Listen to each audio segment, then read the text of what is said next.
Hey everyone, welcome to the channel. Today we're diving deep into the art of negotiation with Never Split the Difference by Voss.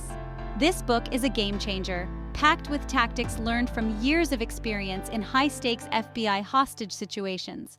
Whether you're negotiating a raise, buying a car, or simply trying to get your way, the principles in this book can transform your approach. We all negotiate every day, often without even realizing it.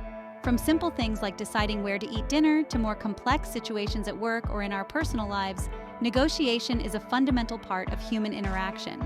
Yet many of us approach negotiation with fear, anxiety, or a sense of dread. Never Split the Difference equips you with the tools and mindset to navigate these situations with confidence and achieve better outcomes. Over the next few minutes, we'll explore some of the key takeaways from the book, focusing on the power of no, the importance of that's right, and the dangers of splitting the difference. Get ready to learn from the best and revolutionize your negotiation skills.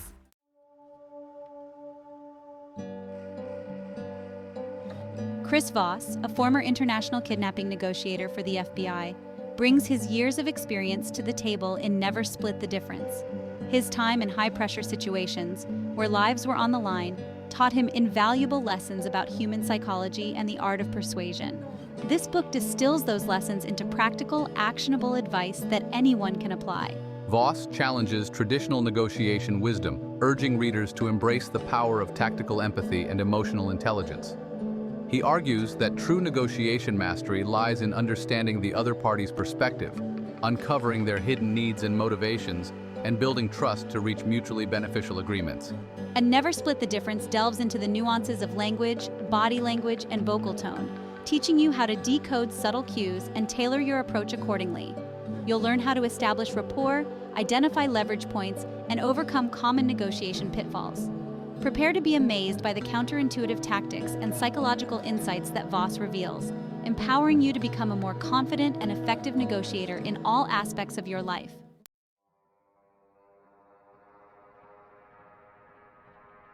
Chapter 4 of Never Split the Difference dives into a concept that might feel counterintuitive at first: the power of no in negotiations.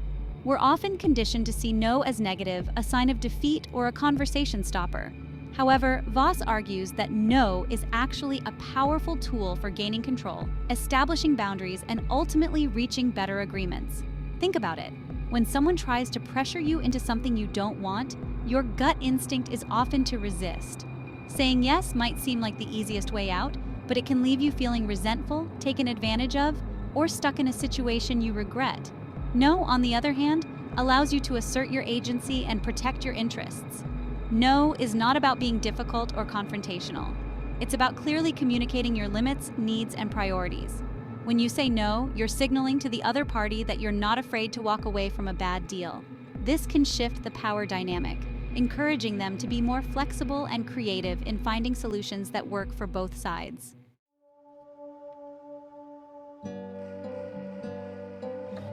Voss encourages readers to reframe their thinking about no. Instead of viewing it as an ending, see it as a beginning, a starting point for a more collaborative and productive negotiation.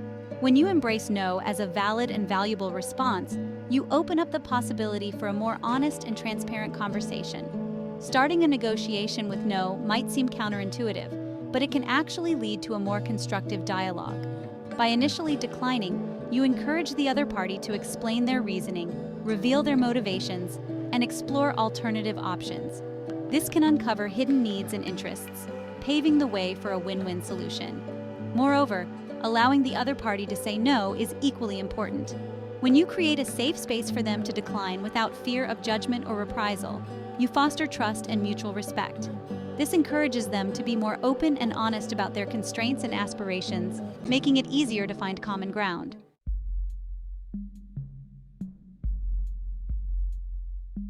To further understand the power of no, Voss introduces the concept of the three types of yes: counterfeit, confirmation, and commitment.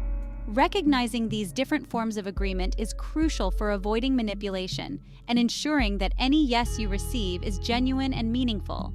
A counterfeit yes is a superficial agreement given to please or appease, often driven by a desire to avoid conflict or end the conversation quickly. It lacks true commitment and rarely leads to action. A confirmation yes is a small affirmation that acknowledges a point but doesn't necessarily signal agreement with the bigger picture. It's more of an acknowledgement than a decision. The yes you want in a negotiation is the commitment yes. This is a clear, unambiguous agreement to take a specific action. It's a decision backed by genuine buy-in and a willingness to follow through. By understanding these different types of yes, you can better gauge the sincerity of the other party's responses and ensure that any agreements reached are based on genuine understanding and commitment. The counterfeit. Yes is a dangerous creature in the world of negotiation. It disguises itself as agreement, masking underlying resistance or apathy, often a reflex to deflect pressure or avoid confrontation. Imagine convincing a colleague to take on a new project. They respond with a hesitant, yeah, that sounds good. This is a classic counterfeit yes.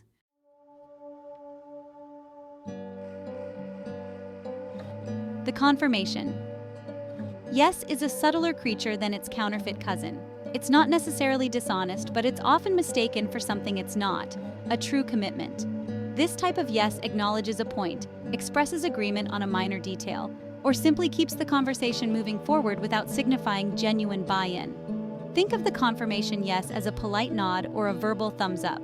It's a way of saying, I hear you, or I understand your point, without actually signing on the dotted line. For example, imagine you're negotiating the terms of a contract. You propose a particular clause, and the other party responds with, yes, that makes sense. While this response might seem encouraging, it's essential to recognize that it doesn't necessarily equal agreement. The other party might understand your perspective without agreeing with it, or they might be open to further discussion without committing to the specific clause. The confirmation yes can be valuable in a negotiation, as it keeps the dialogue flowing and prevents misunderstandings. However, it's crucial to avoid mistaking it for a firm commitment. Don't assume that a few confirmation yeses automatically translate into a done deal.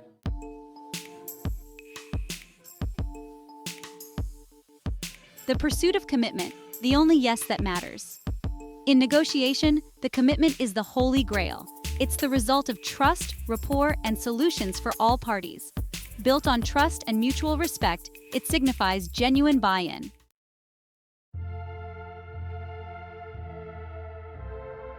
The That's Right moment.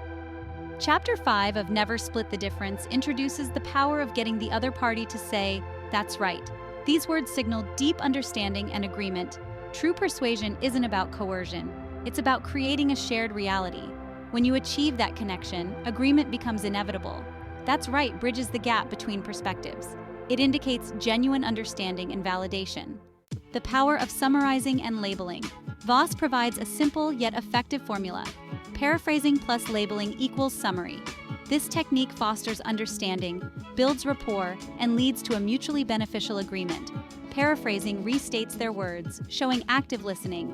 Labeling attaches emotions to their statements, validating their feelings. Summarize to capture their message accurately. This transforms adversarial exchanges into collaborative explorations.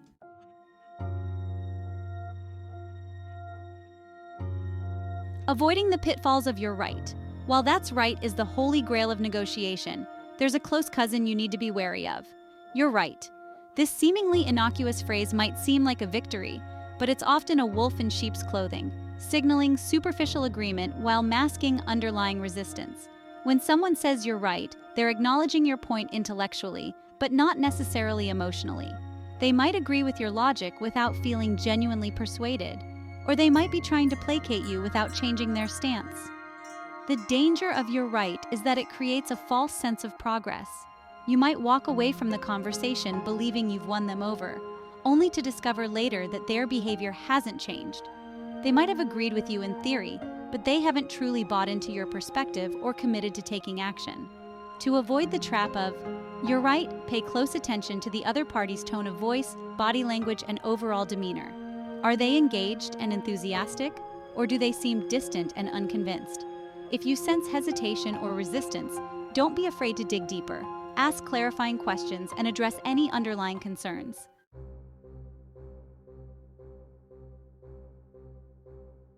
The illusion of fairness. Why splitting the difference backfires. Chapter 6 of Never Split the Difference challenges the myth of splitting the difference.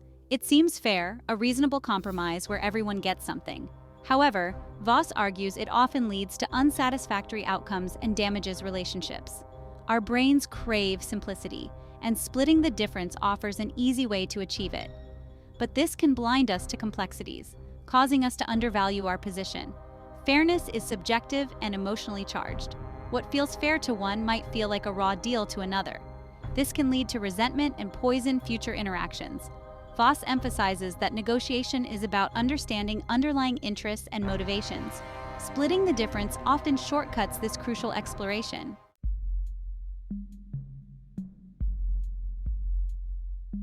Time, the negotiator's secret weapon. In negotiation, time is often perceived as the enemy.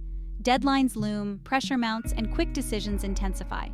Voss encourages us to see time as a tool, not a threat. Deadlines are often flexible and can be renegotiated. Skilled negotiators use time to their advantage. They delay, pause, and gather information. Negotiation is a marathon, not a sprint. Slow down, control the tempo, and leverage time.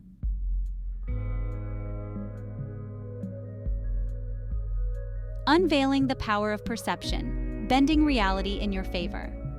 Voss argues that objective value is often less important than perceived value. By influencing perception, we can bend reality to our advantage. Negotiation is about persuasion, convincing others to see our perspective. Understanding psychological levers makes us more effective communicators. Prospect theory shows our decisions are swayed by cognitive biases. Loss aversion means framing in terms of losses can be more persuasive. Highlighting potential losses taps into the desire to avoid pain.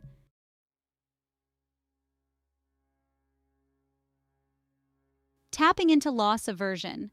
Prospect theory, as Chris Voss explains, shows how we make decisions. Loss aversion means the pain of losing is stronger than the pleasure of gaining. This impacts negotiation by framing talks around potential losses. Selling a car?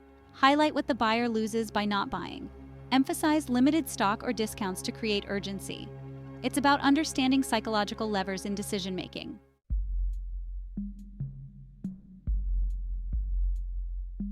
Strategic sequencing, the art of letting the other guy go first, most of the time.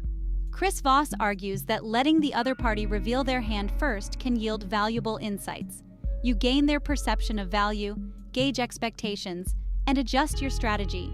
If their offer is higher, you've gained an advantage.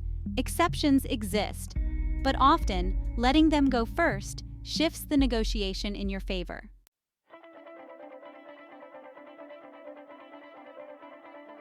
Establishing a range and pivoting to non-monetary terms. Numbers often take center stage in negotiations, but focusing solely on price can lead to impasse and missed opportunities.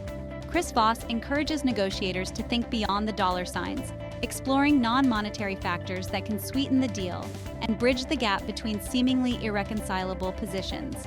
Before diving into specific numbers, it's wise to establish a range, a ballpark figure that outlines your acceptable limits.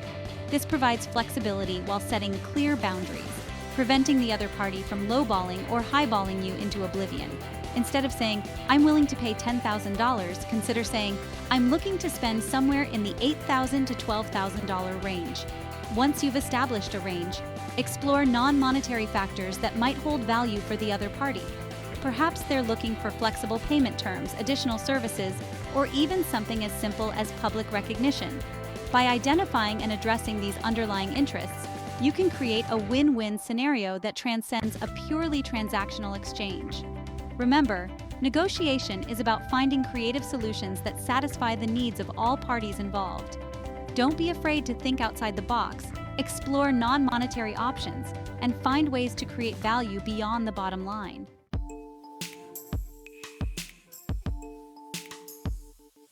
Practical takeaways for everyday negotiation.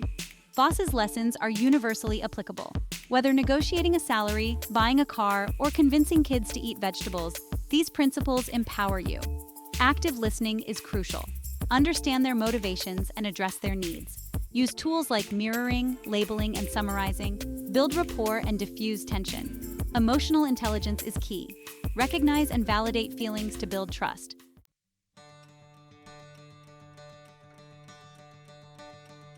Embrace the negotiation mindset. Mastering negotiation is not about memorizing a set of tricks or techniques. It's about cultivating a mindset of curiosity, empathy, and strategic thinking. It's about recognizing that every interaction has the potential for negotiation, and that by approaching these situations with confidence and skill, we can unlock hidden opportunities and achieve better outcomes. Never Split the Difference encourages us to embrace the challenge of negotiation, to view it not as a source of stress, but as an opportunity for growth and learning. It's about honing our communication skills, deepening our understanding of human behavior, and developing the confidence to advocate for ourselves and our interests. The principles outlined in this book are not just about getting what you want. They're about building stronger relationships, fostering trust, and creating win-win solutions that benefit everyone involved. By embracing the negotiation mindset, we can transform the way we interact with the world, unlocking a world of possibilities and achieving greater success in all areas of our lives.